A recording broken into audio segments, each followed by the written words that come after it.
Any summer holidays kannu call GT Holidays ku pannu. GT Holidays, South India's #1 travel brand.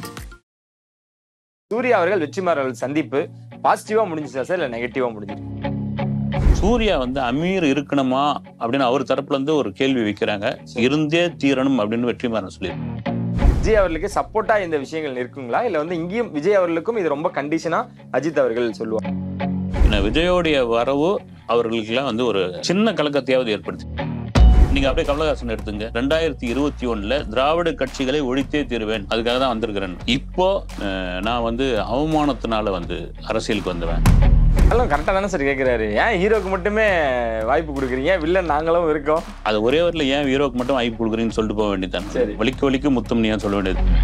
நீங்க Bussy ஆனந்த இவ்வளவு விமர்சனம் சொல்லியும் பக்கத்துல வச்சுக்கிறதுக்கான காரணம் என்ன? ஆரம்பத்துல எப்படி எல்லாம் ட்ரோல் பண்ணாங்க, அரசியலுக்குள்ள எப்படி எல்லாம் கொண்டு வந்து நிறுத்துறாங்க. முன்னாள் முதல்வர் ஜெயலலிதா அம்மையாளரிடம் இவரும் இவருடைய தந்தையும் போய் கை கட்டி நின்ன சம்பவங்கள் இருக்கு. ஆதன் சினிமாவில் அனைவருக்கும் ஒரு பெரிய வணக்கம் அண்ட் வெல்கம் டு ஷோ. இன்னைக்கு நம்ம கூட ஜெயர் பால் சார் இணைஞ்சிருக்காங்க. சார் வணக்கம். வணக்கம். எப்படி இருக்கீங்க? நல்லா இருக்குது சார். சார் இந்த எலெக்ஷன் பத்தி நம்ம கொஞ்சம் பேசணும் போல, ஏன்னா இவ்வளவு நாளா சினிமா பத்தி நிறைய விஷயங்கள் பேசிட்டோம். எலெக்ஷன் கிட்ட நெருங்க கமல் அவர்கள், மன்சூர் அலிகான் அவர்கள், விஜய் அவர்கள் இந்த மாதிரி நிறைய ஆர்வம் இருக்கு. விஜய் இந்த 2024 நான் எதுவுமே என்னோட பங்கு இல்லை அப்படின்ற மாதிரி சொல்லிட்டாங்க. இருப்பினும் விஜயை பத்தின பேச்சும் விஜயை பத்தின அந்த ஒரு விஷயங்களும் பேசக்கூடிய விஷயங்கள் அரசியல்வாதிகள்கிட்ட அதிகமா இருக்கிறத விட நடிகர்கள்ட்டே அதிகமா இருக்கு. அதை எப்படி பாக்குறீங்க? குறிப்பா மன்சூர் அலிகான் ஒரு விஷயங்கள் ஷேர் பண்ணியிருந்தாரு. அவர் பேசுற விஷயங்கள் எல்லாமே கண்டிப்பா யாரையாவது ஒருத்தர் குறி வச்சாதான் இருக்கும். இதுக்கு முன்னாடி நாம் தமிழ்ல பயணிச்சார், இப்போ தனியா பயணிக்கிறேன் அப்படின்ற மாதிரி விஷயங்கள் எடுத்திருந்தாரு. இப்போ விஜய் அவர்கள் சொன்ன விஷயம் மறுபடியும் சர்ச்சையா இருக்கு. நீங்க எப்படி பாக்குறீங்க? இல்ல, நீங்க அரசியல்வாதிகள் தாண்டி சினிமா நடிகர்கள். இந்த சினிமா நடிகர்களை இறக்குவதே அரசியல்வாதிகள் தான் அப்படின்ற மாதிரி எனக்கு தோணுது. உறுதியும் கூட. கரெக்ட் தான். ஏன்னா விஜயோடைய வரவு அவர்களுக்கெல்லாம் ஒரு சின்ன கலக்கத்தையாவது ஏற்படுத்தி. கண்டிப்பா நீங்க ஓட் பேங்க் ஒரு குறிப்பிட்ட சதவீதம் சும்மா நீங்க கொஞ்சோண்டு கூட வச்சுங்களேன், பிரிச்சா இவங்களுக்கு அடிதானே. குறிப்பிட்ட மன்சூர் அலிகான் அவர் ஒரு லிஸ்ட்லயே விடுங்க. எலெக்ஷன் வரும்போது லெட்டர் பேட் கட்சிகள் வெளியே வரும் இல்லைங்களா, அந்த மாதிரி லிஸ்ட்ல தான் நான் பாக்குறேன். திடீர்னு பாத்தீங்கன்னா இந்திய ஜனநாயக கட்சியா ஏதோ ஒரு கட்சின்னு ஆரம்பிச்சு பல்லாவரத்துல ஒரு மீட்டிங்கை போட்டு தாக்குன்னு தாக்குறாப்புல. குறிப்பா முட்டி தேய ஆடிய பல மாநில ஹீரோயின்கள் கூட வாய் வலிக்க முத்தம் கொடுத்து, முட்டி தேய பல மாநில ஹீரோயின் கூட டான்ஸ் ஆடி, முத்தம் டான்ஸ் ரெண்டு பிரிச்சுக்கலாம்ல சார்? நீங்க என்ன வேணாலும் பிரிச்சுங்க. டான்ஸ் ஆடி அப்புறம் ரிட்டையர்ட் ஆக போற நேரத்துல, சினிமாவில் ரிட்டையர்ட் ஆக போகிற நேரத்தில் சரி அரசியலுக்குள் முதல்வர் நாற்காலில் உட்கார ஆசைப்படுறாங்க. நான் யாருன்னு குறிப்பிட்டு சொல்லன்னு இவ்வளவு சொல்லிவிட்டு யாருன்னு சொல்ல, ஹீரோலாம் நீங்க உட்கார வச்சு பாக்குறீங்க, வில்லனையும் முதல்வர் நாற்காலில உட்கார வச்சு பாருங்கப்பா. அது என்ன அந்த ஃப்ளோ வந்துகிட்டே இருக்குது பாருங்க. நீங்க எது வேணாலும் கனெக்ட் பண்ணிக்கலாம்னு சொல்லி லியோ படத்தை எடுத்துங்க. லியோல இவர் தான் நடிச்சிருந்தாரு. இவர் சொல்றது பூரா லியோல இருக்குது. வேற என்ன வேணும்? விஜய் தான் சொல்றாரு. நீங்க இந்த பக்கம் அப்படியே வாங்க கமலஹாசன் சார். இதே விஜய் அவர்களோட தான் அந்த லியோ படத்தோட சக்சஸ் மீட்ல வாங்க நாளைய தீர்ப்பு அப்படின்னு சொல்லி முத்திர குத்தனும் மன்சூர் அலிகான் அவர்கள் தான். அவர் சமீப கால இப்போ பெரும்பாலும் இவங்களாம் எப்படி தெரியுங்களா, தன்னுடைய பார்வை, மீடியாக்களுடைய பார்வை தன் மேல இருக்கணுன்றதுக்காக என்ன வேணாலும் பேசிக்கிட்டே இருப்பாங்க.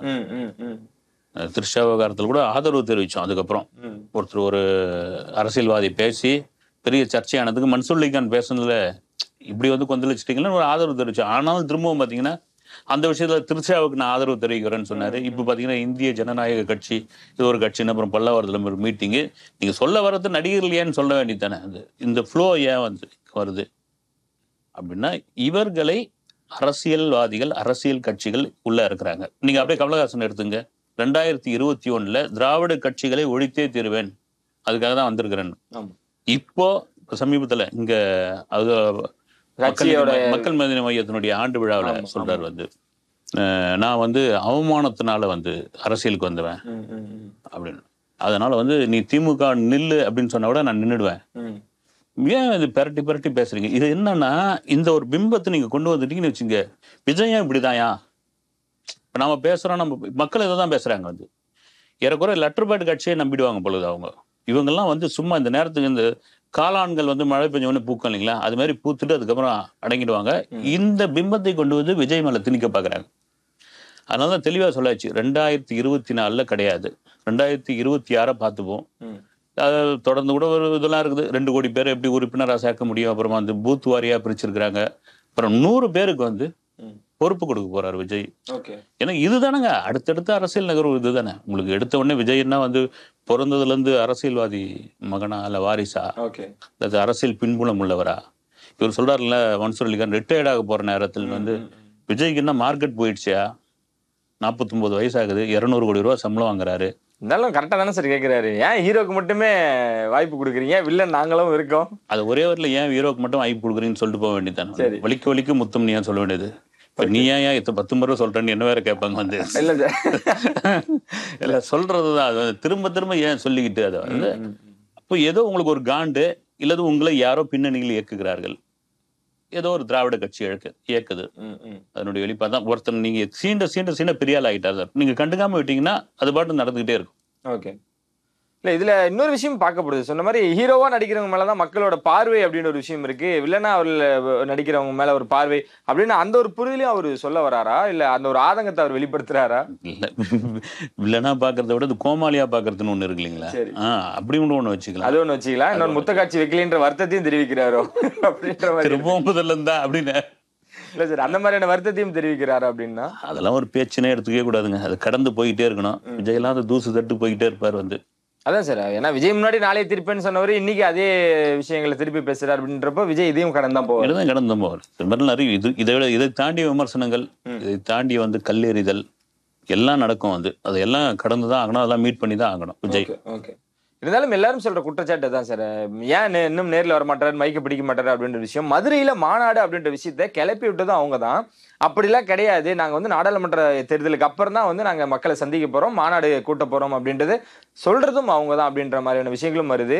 விஜய் ஏன் சார் ஒரு ஸ்டாண்ட்ல இருக்க மாட்டாரு, இதுக்கான விளக்கம் கூட அவர் சைட்ல இருந்து கொடுக்க மாட்டாரு. எதுனாலும் செய்தி தொடர்பாளர்கள் இல்ல என்னோட கட்சி ஆதரவாளர்கள் தான் பேசுவாங்க அப்படின்றது மட்டுமே அவர் வந்து ஒரு உறுதியா இருக்காரு. என்ன நீங்க சொல்றது ரைட் தான். விஜய் ஏதாவது ஒரு வார்த்தை சொல்லலாம், ஒரு அறிக்கையாவது விடலாம். ஆனா நீங்க சொல்றது என்ன, இந்த நாடாளுமன்ற தேர்தல் முடியட்டும்பா, அதுக்கப்புறம் ஆரம்பிப்போம். இன்னும் வந்து சட்டமன்ற தேர்தலுக்கு 2 வருஷம் இருக்குது, போகட்டும் அது பாட்டுன்னு. நீங்க சொன்ன மாதிரி தான் வந்து ஏன் மதுரையில மாநாடுன்றாங்க, திடீர்னு நாகப்பட்டினம்ன்றாங்க, திடீர்னு திருச்சில்ன்றாங்க. இது கூட வந்து கிளப்பி விடுறது தான் வந்து. இல்ல விஜய் இதெல்லாம் பார்த்துட்டு தானே சார். ஓகே, நம்மளை பத்தின ஒரு விமர்சனம் இல்ல ஒரு வந்து செய்தி அது இருக்குன்றனால அவர் அமைதியா இருக்காரா? நான் கேள்விப்பட்டதுன்னா இந்த பனையூரில் நடந்த சமீபத்த மீட்டிங்லாம் இருக்கு இல்லைங்களா, நீங்க நாடாளுமன்ற தேர்தலில் எந்தவித பங்களிப்புனா அந்த பூத்தாண்டு போய் கூட நீங்க நிற்க கூடாதுன்ற அளவுக்கு வந்து ஒரு அன்பு கட்டளை தளபதியிடமிருந்து வந்துள்ளது அப்படின்னு ஒரு தகவல். ஏன்னா இதை வந்து முழுக்க நம்ம வந்து இந்த நாடாளுமன்ற தேர்தல் அப்படியே ஓரங்கட்டி வச்சிருவோம். நம்ம இலக்கெல்லாம் வந்து சட்டமன்ற தேர்தல். ஓகே, இருந்தாலும் ஒரு மீட்டிங் போட்டு இந்த இதுல யாருக்கு மறைமுக சப்போர்ட் பண்ண போறோம் அப்படின்ற கூட பேச்சுவார்த்தை அது எப்படிங்க முடியும்? எதுவுமே கிடையாது அப்படின் பொழுது வந்து எதுவுமே வேணாம். நீங்க எதுவுமே அங்க போய் நிக்காதீங்க, நீங்க ஓட்டு கேட்கிற இடத்துல கூட நிக்காதீங்க, நீங்க எங்கேயுமே அடையாளப்படுத்திக்காதீங்க உங்களை. இந்த நாடாளுமன்ற தேர்தல் சுத்தமா விட்டுருங்க. அப்ப விஜய் இருப்பாரா சார், எங்கேயாவது இருப்பாரா, எலெக்ஷனுக்காவது இருப்பாரா? அதுதான் இப்போ எலெக்ஷன் சமயத்தில் நாம இங்க இருக்கக்கூடாது அப்படின்னு முடிவு பண்ணி இலங்கையில இதனுடைய படப்பிடிப்பு போட் படப்பிடிப்புன்னு சொல்லியிருந்தாங்க. அந்த இலங்கையில வந்து ஏதோ ஒரு காரணத்தால அது கேன்சல் ஆகுது. திடீர்னு ரஷ்யான்னு சொல்லிட்டு இருக்காங்க, துருக்கி, ஏதோ ஒரு வெளிநாட்டுல எலெக்ஷன் வரைக்கும் இருந்து இதனுடைய படப்பிடிப்பு எலெக்ஷன் முடிக்கிட்டேன்னு. அதே சமயம் எலெக்ஷன் அன்னைக்கு ஓட்டு போட வராரு விஜய். அன்னைக்குதான் வராரு. அதுக்கு முன்னாடி வந்தோம் அப்படின்னா கண்டிப்பா யாராவது ஆதரவு கேட்பாங்க. ஏன்னா நீங்க இல்ல எலெக்ஷனுக்கு நீங்க புறக்கணிச்சிட்டீங்கன்னா அதுவும் ஒம்பாயிடும் இல்லைங்களா. உங்களுடைய ஓட்டை வீணாக்கிட்டீங்க, நீங்க எப்படி அரசியலுக்குள்ள வரலாம், நீங்க எப்படி முதல்வருக்கு ஆசைப்படலாம் அப்படின்ற ஒரு கேள்வி இருக்கும். அதனால் இல்ல இது எங்கேயோ ஒரு படத்துல பார்த்த மாதிரி இருக்கு சார். சர்க்கார்ல வந்து விஜய் சிஓ இந்த ஹவுஸ் அப்படின்னு சொல்லிட்டு வந்து ஓட்டு மட்டும் போட்டு போவாரு, அந்த மாதிரி யார கள்ள ஓட்டா போட்டுருவாங்க அப்படின்ட்டு. இல்ல சைக்கிள்ல வந்தாரு திடீர்னு, நம்ம இதுக்கு வந்து சைக்கிள்ல வந்தாரு, அந்த மாதிரி ஏதாவது பிளான்ல இருக்காரா? ஒரு நாள் அந்த நம்ம கேள்விப்பட்டோம் என்னன்னா, என்னுடைய வாக்கு அதை நான் போய் அதை வாக்கை வந்து போட்டுட்டு திரும்ப நான் படப்பிடிப்புகள் வந்துடுறேன், இந்த நாடாளுமன்ற தேர்தலுக்கு உள்ளூர்ல கூட நம்ம இருக்க வேணாம் அப்படின்ற முடிவுக்கு இருக்காரு. அதை சில பேர் என்ன பண்றாங்க, இவர் வந்து பிஜேபியோட பி டீம் தான், கன்ஃபார்மா பி டீம் தான். ஏன்னா நீங்க வந்து உள்ள இறங்கணும், உள்ள பேசணும், நீங்க பக்கத்துல நிக்கணும் அப்படின்னா பிஜேபிக்கு எதிராக சொல்ல வேண்டியதாக இருக்கும், இல்ல பிஜேபிக்கு ஆதரவாக பேச வேண்டியதா இருக்கும்.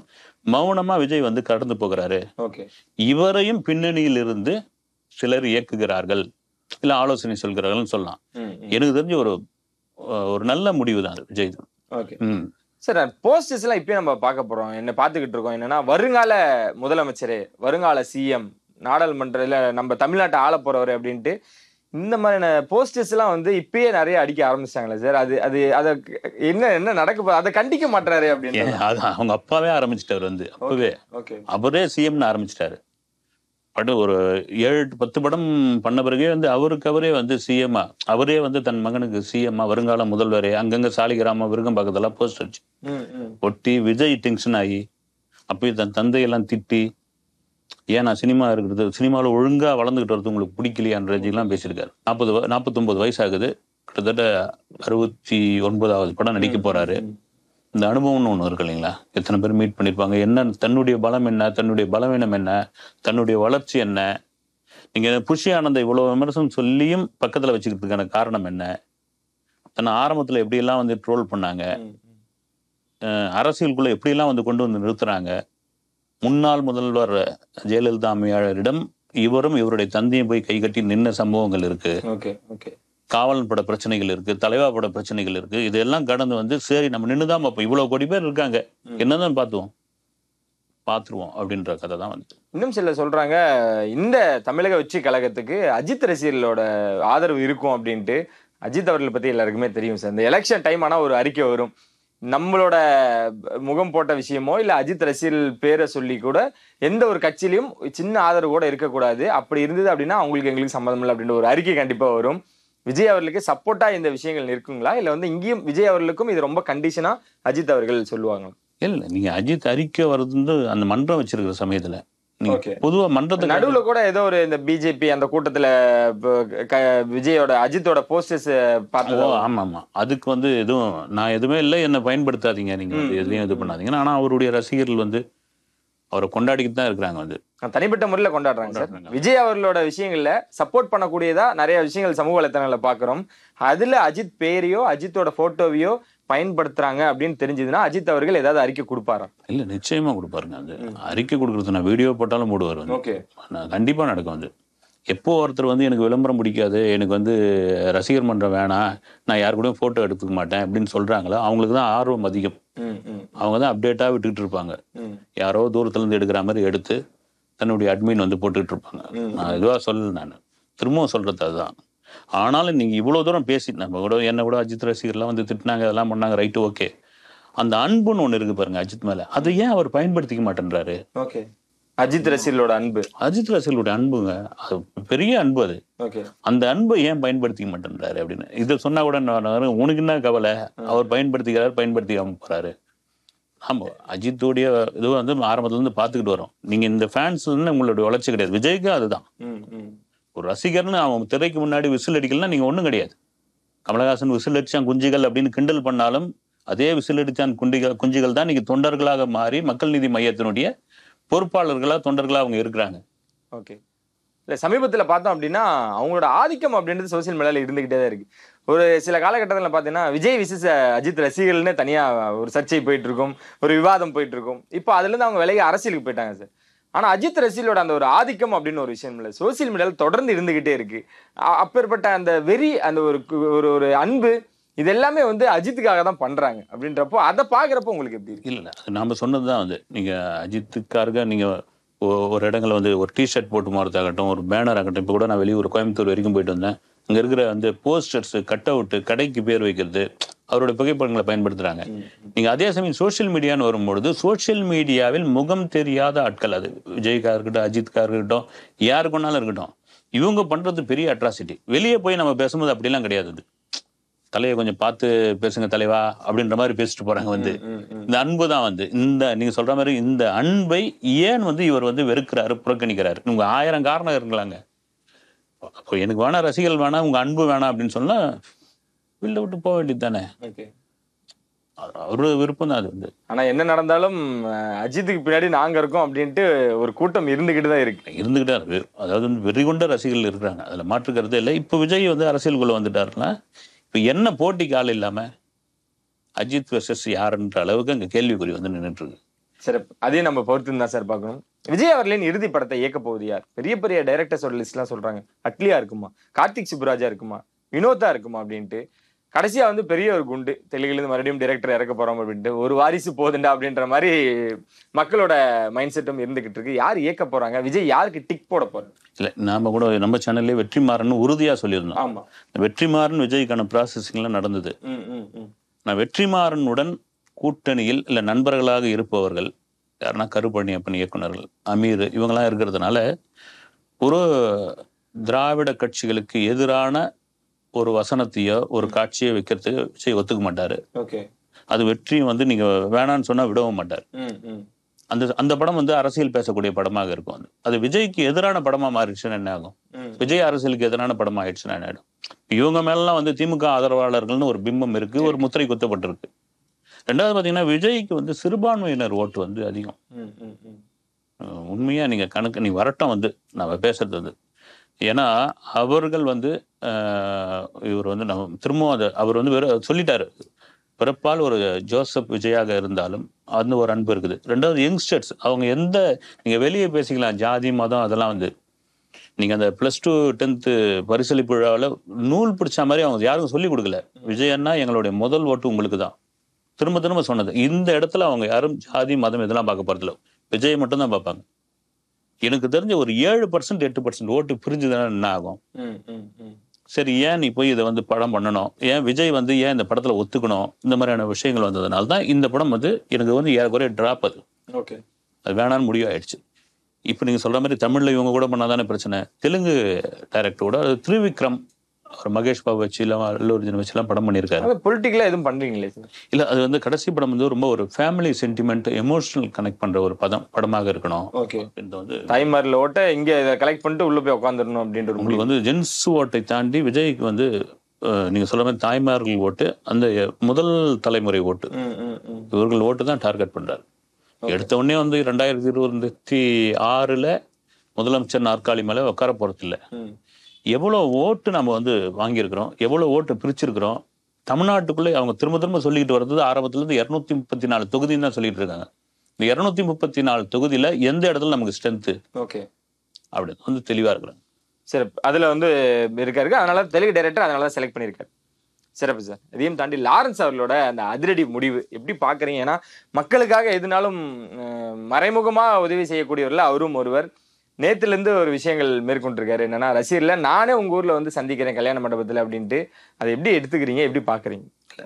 முதல் விஷயம் வந்து லாரன்ஸுக்கு அவ்வளவு பெரிய ரசிகர்கள் கூட்டம் இருக்குதான்னு முதல்ல நம்ம பார்க்கணும். ரைட், ஓகே, அதை வந்து விமர்சனம் பண்ண தேவையில்லை, இயல்பா ஒரு பாக்குற ஒரு விஷயம். சரி, நீங்க விஜய், அஜித், அடுத்த கேட்டகரியில சிம்பு அப்படின்னு வச்சிங்களேன். இதை பார்க்கும்பொழுது லாரன்ஸுக்கான அந்த ரசிகர் பட்டாலும், ஒருவேளை அவர்களுடைய திரை ரசிகர்கள் இல்லைனாலும் நல்லது பண்றாரு இல்லைங்களா, அந்த ரசிகர்களா கூட இருக்கலாம். அது ஒரு சம்பவம் நடந்தது, அவரை பார்க்க வந்து ஒரு விபத்து ஏற்பட்டு, ஆமா அது ரொம்ப மனசு இதுவாகி போச்சு. நான் வந்து ஊரா இந்த நம்ம ஜிகர்தண்டா 2ல கூட சொல்லிட்டு இருந்தார் பிரஸ் மீட்ல, நானே தான் நான் போய் எல்லாரையும் பாக்குறேன், தயவுசெய்து போட்டோலாம் எடுத்துக்காதீங்க நான் சொல்றேன் நான் அப்படின்னு சொல்லிட்டு இருக்காரு. எனக்கு தெரிஞ்ச ரஜினியை ஃபாலோ பண்றாரு, ரஜினி நிறைய ஃபாலோ பண்ணிட்டு இருக்காரு. ரஜினி சிஷ்யப்பிள்ளை தான், ரஜினியோட அக்மார்க் சிஷ்யப்பிள்ளை தான் அவர் வந்து. ரஜினிக்கு நடந்த இன்சிடென்ட் ஒண்ணு இருக்குல்ல, இதே போலதான் அவர் வந்து நான் பார்க்க விரும்பல. இதே போல ஒரு விபத்து 80கள்ல நடந்தது.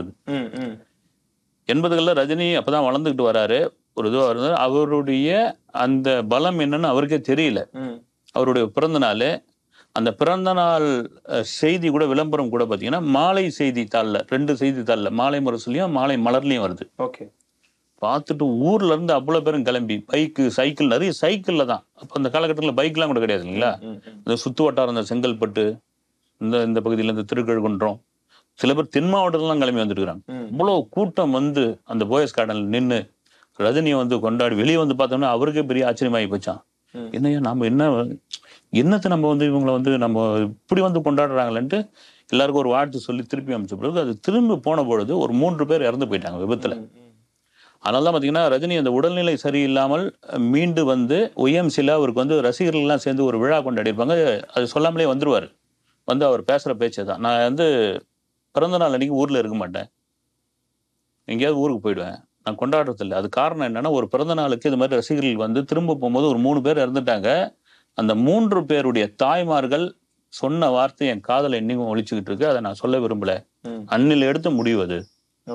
அதுல இருந்து நான் மாறவே இல்லை. ரஜினியை ஃபாலோ பண்ணணும், ரஜினி வேற இவர் வேற. ரைட், ஒரு நல்ல விஷயம் தான். என்னதை தேடி நீங்கள் வராதிங்க, உங்களை தேடி நான் வரேன்னு. இதில் ஒரு பொது நலத்துலேயும் ஒரு விளம்பரமும் இருக்குது, ஒரு சுயநலமும் இருக்குது. ரைட், அது நடிகர்களுக்கு தேவைப்படுது. ஏன் சார் அதை முன்னணி நடிகர்கள் பண்ண மாட்டாங்க?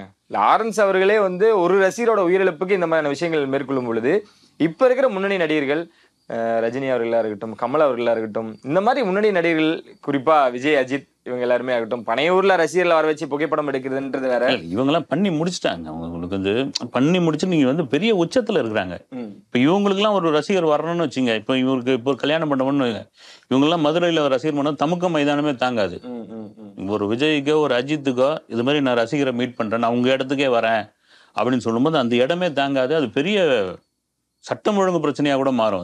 அது அவங்களுக்கு தெரியும். அதனாலதான் வந்து சைலண்டா எதுலையுமே நம்ம வந்து தலையிடக்கூடாது. நீங்க பாட்டுன்னு இருங்க, பாட்டு சோசியல் மீடியால சண்டை போடுங்க, அதுலயாவது இது பண்ணிங்க, என்ன வேணாலும் பண்ணிக்கன்னு அவங்க பாட்டு அவங்க வேலையை பார்த்துக்கிட்டு இருக்காங்க. ஒருத்தர் அரசியலுக்குள்ள வந்தாச்சு, ரசிகர்கள் எல்லாம் தொண்டர்களாக மாற்றி விட்டார். சரி, இந்த பக்கம் வந்துட்டோம் அப்படின்னா அந்த வாடிவாசல் பிரச்சனை இன்னும் தொடர்ந்துகிட்டே இருக்கு. சூர்யா அவர்கள் வெற்றிமாறன் அவர்கள் சந்திப்பு பாசிட்டிவா முடிஞ்சிச்சா சார், இல்ல நெகட்டிவா முடிஞ்சிருக்கு? நாம விசாரிச்ச வகையில 2 மணி நேரம் 2 பேரும் பேசியிருக்காங்க. 2 மணி நேரம். கதையை பத்திங்களா சார், இல்ல அமீர் அவர்கள் பத்தியா? ஓ, கதையை பத்தியும் அமீர் அவர்கள் பத்தியும் தான் வந்துருக்கு. என்னன்னா வாடிவாசல் அதுல இருந்து சூர்யா விலகிறார், ஏறக்குறைய முடிவாயிடுச்சு. ஓகே, அவரே சொல்லிட்டாங்க. இல்ல இந்த படம் பாருங்க, நீங்க ஆரம்பிச்சுல இருந்து ஒரு டெஸ்ட் ஷூட் நடந்ததுல இருந்து இதோ அதோன்னு தள்ளி போய் சூர்யா அந்த பக்கம் பாத்தீங்கன்னா அவர் பாட்டுன்னு வந்து பேன் இந்தியா ஸ்டாரா படங்கள் பண்ணிக்கிட்டு இருக்காரு ஒரு பக்கம். வெற்றிமாறன் விடுதலை 2, அப்புறம் விஜய்க்கான கதை, இப்படி இந்த பக்கம் அவர் சம்பந்தமான விவாதங்கள் ஓடிக்கிட்டு இருக்கு. சரி, வாடிவாசல் என்னதான் ப்ரொடியூசர் தரப்புல ஒரு அழுத்தம் இருக்கு இல்லைங்களா? டெஸ்ட் ஷூட்டுக்கே அவ்வளவு செலவு பண்ணியிருக்காங்க. ஒரு படமா ஒரு பிரம்மாண்டமான ஒரு படம், வெற்றிமாறன் மேல ஒரு நம்பிக்கை, வெற்றிமாறன் ஒரு சிறப்பா எடுப்பாருன்னு. 2வது சூர்யா அந்த படத்துக்குள்ள வரணும்னா உடல் அப்படியே முழு ஜல்லிக்கட்டு வீரரா மாறி ஆகணும். ஏன்னா அதுக்கு முன்னாடி போய் அந்த காளைக்கட்டுலாம் பழகிட்டு வந்தாச்சு. அதனால இந்த ப்ராஜெக்ட் சரி வருமா, நான் எடுத்துக்கிற படங்கள்லாம், நான் நடிக்கிற படங்கள்ல இதுக்கு இடையூறா இருக்குமா, உங்களுக்கு எப்படி இருக்குன்னு 2 பேரும் பேசி ஏறக்குறைய வணங்கான் பாலா சூர்யா கதை தான். அதில் 2 பேரும் மீட் பண்ணிக்காம ஒரு அறிக்கை விட்டாங்க. மீட் பண்ணிக்கிட்டு அறிக்கை சீக்கிரமா வந்தாலும் வரும்.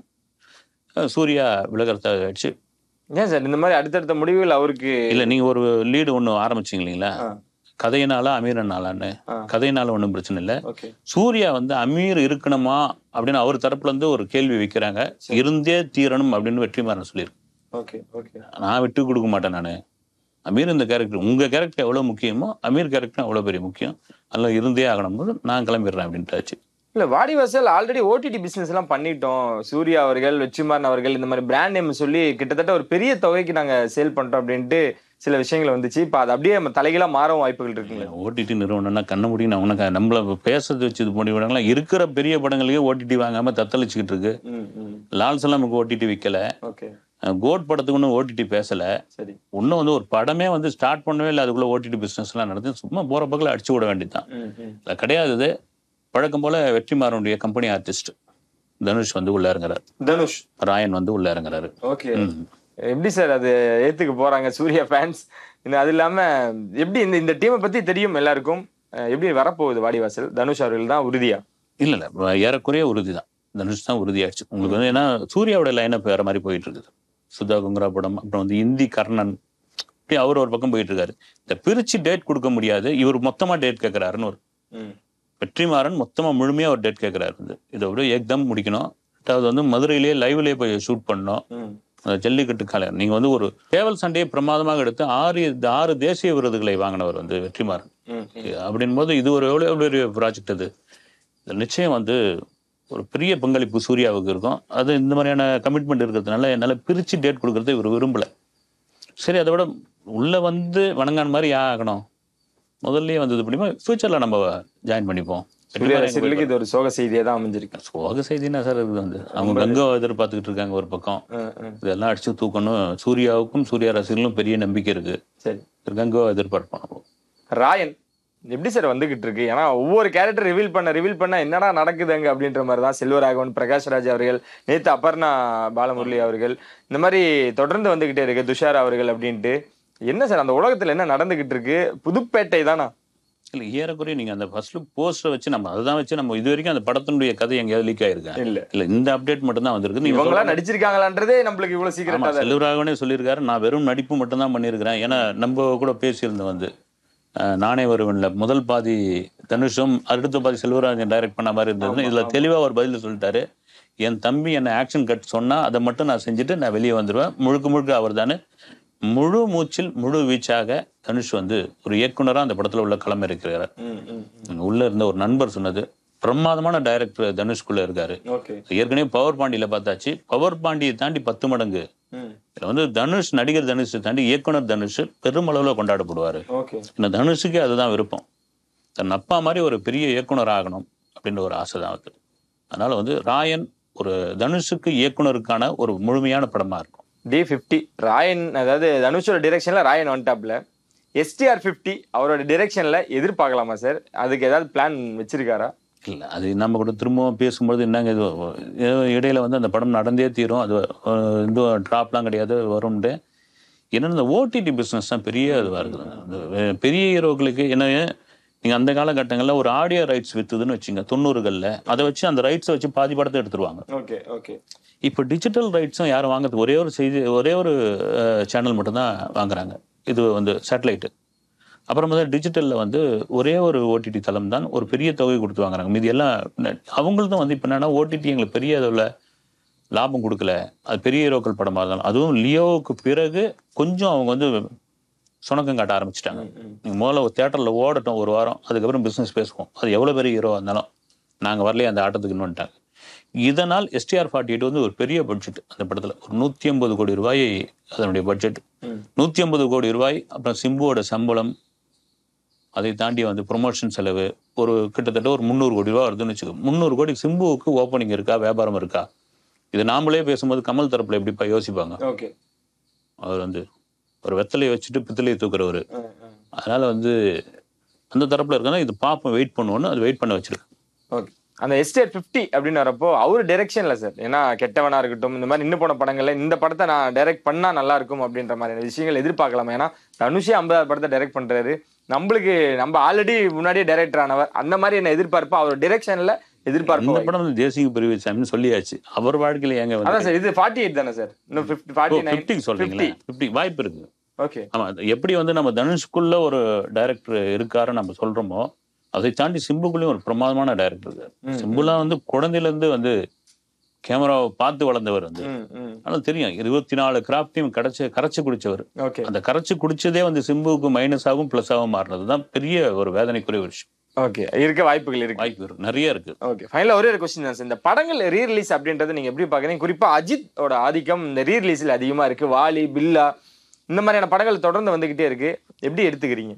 இல்ல உண்மையிலே வந்து நீங்க வாலி பில்லாவை தாண்டி 3ன்னு ஒரு படம் வந்து, ஆமா 3 வந்துச்சு, அதுக்கு முன்னாடி வந்து 3யும் கொண்டாடிக்கிட்டு இருந்தோம். மயக்கம் என்ன வந்தது, அப்புறம் கமல் விருமாண்டி. இப்படி வந்து இந்த ரீ ரிலீஸ் வந்து ஒரு பெரிய விஷயமா இருக்கு. நீங்க என்னதான் வந்து நாங்க வீட்டுக்குள்ள படம் பார்த்தாலும் ஒரு பெரிய திரையில படம் பார்க்குறோம் அப்படின்னு. ஏன்னா வந்து சமீப காலமாக சினிமா வந்து நஷ்டத்துல இருக்குது, தியேட்டர் ஓட மாட்டேங்குது அப்படிலாம் சொல்லிட்டு இருக்காங்க. இந்த பிக் ஸ்கிரீன்ல பார்க்குற அந்த ஒரு என்ன சொல்றது, ஒரு இன்ட்ரெஸ்ட் இல்லை அந்த அனுபவம் இருக்கு இல்லைங்களா, அது யங்ஸ்டர்ஸுக்கு 2K கிட்ஸுக்கு ஒரு பெரிய இது இருக்கு. நீங்க இல்லைன்னா இந்த படங்கள்லாம் வந்து புறக்கணிச்சுட்டு போகலாமே. அவங்க எத்தனை முறை வந்து KTVல பார்த்துட்டோம், இதுல பார்த்துட்டோம், இது ஏன் மறுபடியும் போய் அங்கே பார்க்கணும்னு. ஆனால் நல்ல படங்கள் கொடுத்தா அதை ரீ ரிலீஸ்ல மறுபடியும் ரீ ரிலீஸ் கொடுத்தா கூட அதை படம் பார்ப்பாங்க அப்படின்றதுல வந்து மாற்று கருத்தே இல்லை. அந்த நல்ல படத்தை நடிகர்கள் நல்ல விதமாக தேர்ந்தெடுக்கிறது அவங்க கையில தான் இருக்கு. சார் கண்டிப்பா அதையும் பொறுத்து வந்து பார்ப்போம் சார். ரொம்ப நன்றி சார், நிறைய விஷயங்கள் எங்களுக்காக நீங்க பகிர்ந்துக்கிட்டது. இன்னும் நிகழ்ச்சியில் சந்திக்கும் முறையில் வந்து விடைபெறும். நன்றி, வணக்கம்.